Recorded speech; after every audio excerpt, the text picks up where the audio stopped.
Well, we are so glad that you all are here. I'm Pastor Carolyn, one of the pastors here at MLEPC, and it is a joy. This is one of my favorite services every time.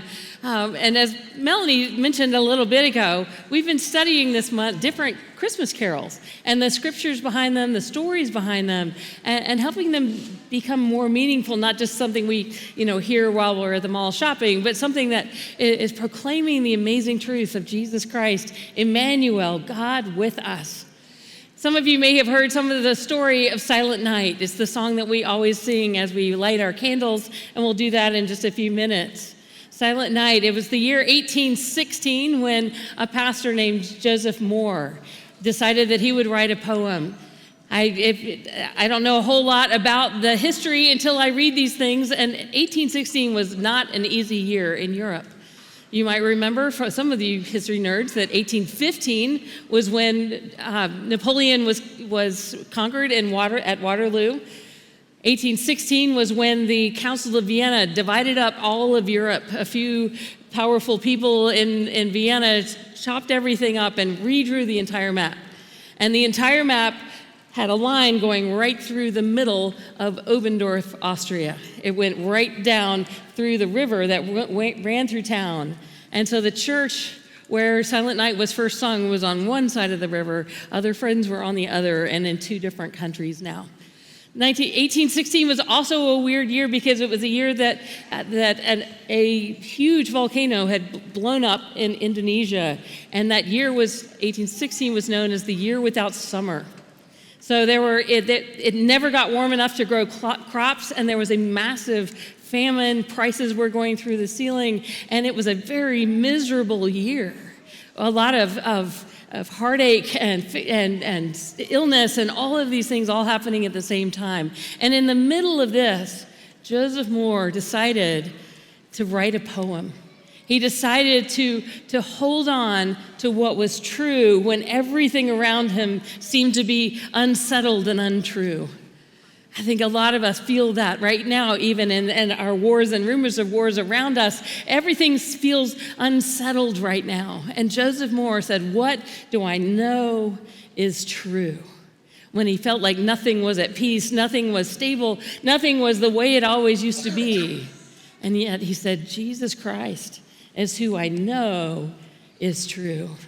He leaned especially on two different scriptures from the lectionary reading of that night. One is Isaiah, that amazing promise, for unto us a child is born, unto us a Savior is given, and he will be called Wonderful Counselor, Prince of Peace, Mighty God, Everlasting Father.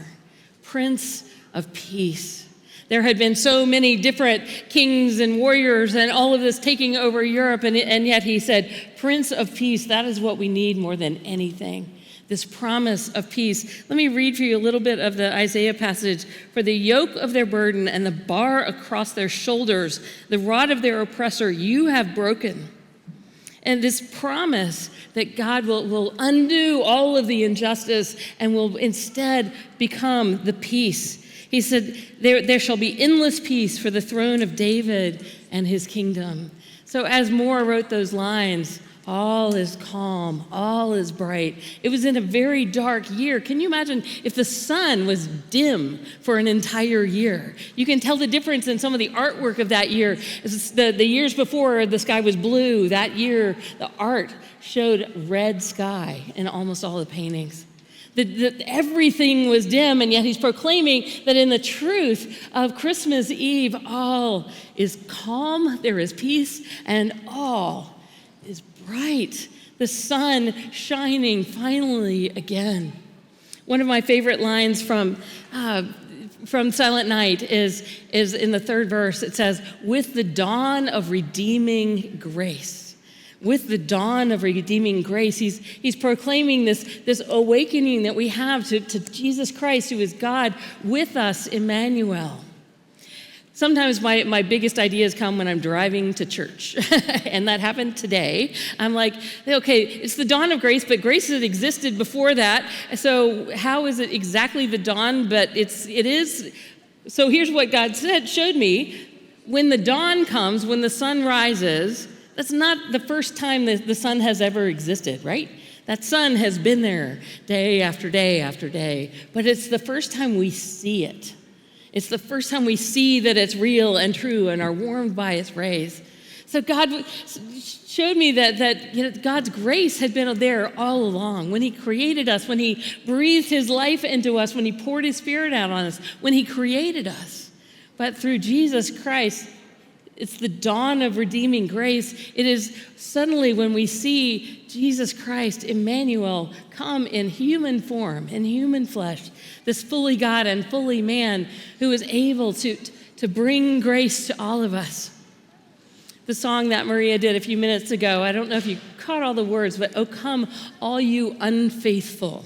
I love that song because so often we don't feel like the "Come all you faithful, joyful, and triumphant."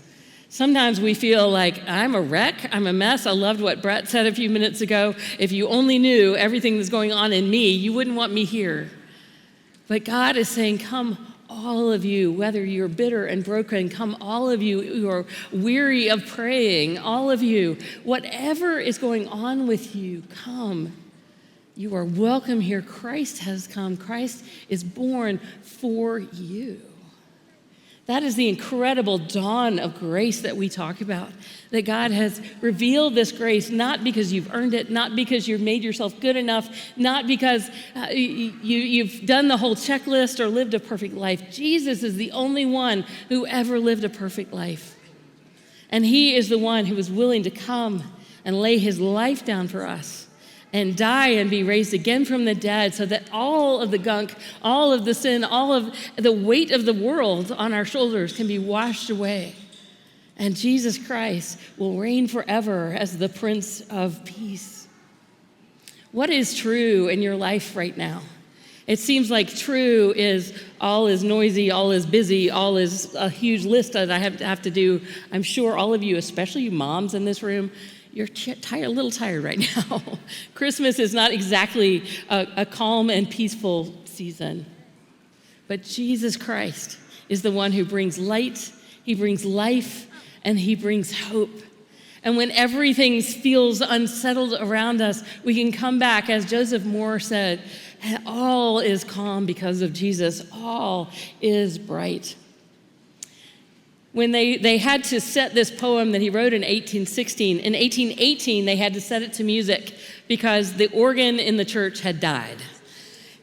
Some people say mice might have gotten it. Some people say that church might have flooded because it was right on that river.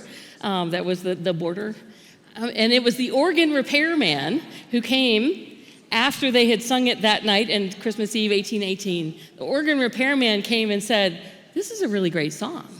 And so he brought it back to his home with himself and gave it to a couple of singing groups. And those singing groups began to sing it all over Europe. One of the groups then came to the United States and sang it in 1839 in front of the Alexander Hamilton Memorial at Trinity Church in New York City. 1840, it started to spread. And we sing it today because of two people who were in a dark place with a broken organ and needed something to sing on Christmas Eve that they could do with a guitar. Jesus Christ, his secret, the beauty of his birth was even more obscure, even more silent than that little Christmas carol sung in Obendorf, Austria. Christ's birth was a manger in a stable of two parents that had to leave their home to go to another place because of something the government had decreed. They were met by shepherds, nobodies, people that had no social value at all. And yet God broke in that moment and said, "This is my son. This is my son." That is what is the most true. As you go from here, think of yourself as you're kind of like one of the organ repairmen. You've been given this gift, and you want to share the story that you've just heard. You want to share the good news of Jesus Christ, the one who is born, in the Son of David, the Son who will be the Prince of Peace, the Lord Almighty. This very small incident happens in a stable in the middle of nowhere. and yet it has transformed the whole world. And that is what is true when everything around you feels unsettled. You can carry that truth with you. Jesus Christ, for God so loved the world that he gave his only Son, that whosoever believes in him will not perish but have everlasting life. All Christ is saying is, come to me, all you unfaithful, all you weary, all of you afraid, and I will give you rest. Christ is born for us.